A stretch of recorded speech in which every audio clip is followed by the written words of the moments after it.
let's talk about what we do in the situation where the seller is home, and which is fine. I mean, it's not the best way to sell a house, but sometimes sellers are working from home, and so it's certainly an option. But let's say you walk in and you weren't prepared for it to be a hoarder situation. So normally, when I go and tour homes for my investor, I actually use Vicks Vapor Rub, and I just put a little under here and under here because I'm pretty prepared to go into homes that aren't in the best condition and they've probably been abandoned, and there's typically like cat and dog, you know, urine and feces, and it just doesn't smell the greatest, but it's like manageable. You can function through it. Well, what do you do if the seller's there and they are living in these conditions and there is feces on the ground, like animal feces, and then you realize that you don't think plumbing's working probably because the toilet is actually in the bathtub? You don't be rude.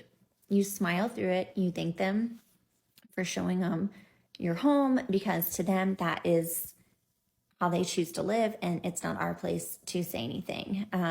So what I do, because I'm videoing for my investor, is I say, hey, I just am getting from the floor to the ceiling. So if you see me going around, going up and down, it's because I'm his eyes and I'm the boots on the ground.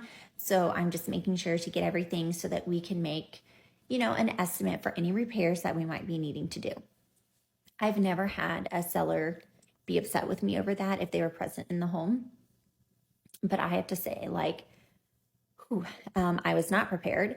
And so unfortunately, I did not have my Vicks.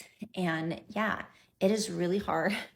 It's really hard to stay neutral toned, smile through it, thank them. I did. I thanked him for showing me his house.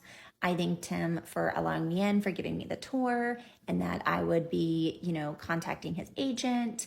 And I wished him all of his, luck for his big move because he was moving for a job.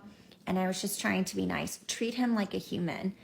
Now, is that how I choose to live? Negative. But our job is to stay professional. So if you ever get in that situation, normally I would have Vicks and I would have put that, and then I get in my car and I do sanitize immediately because there were bugs and such on the walls as well. So I also have lice spray in my car. I used to work in child protective services for a short bit when I was a social worker. So I'm not afraid of lice spray, hand sanitizer, and some Vicks. It's like my go-to when I'm touring properties for my investor. So I just wish I would have been a little more prepared with my Vicks today. But just be nice.